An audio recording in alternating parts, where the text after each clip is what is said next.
យើងរំលែងយើងរំកុំខ្មាំងឯណីតាមតន្ត្រីមករំឲ្យបានសប្បាយពួកយើងរំណាចិនណារីរី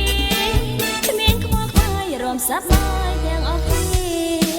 អ្នកប្រប្រងញីខំសាវៃម្លេះទេមកគ្រាន់តែលួចសំឡឹងមើលគេវិញបើមិនរំសុំថយចាញ់ឲ្យឆ្ងាយទៅ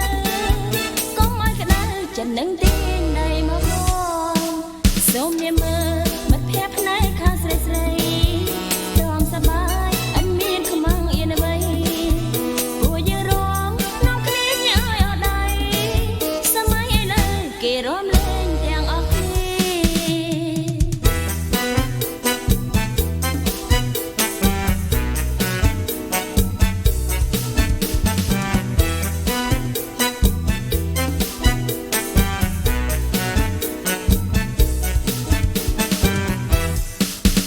យើងរំលែងយើងរំកុំខ្មាំងឯណី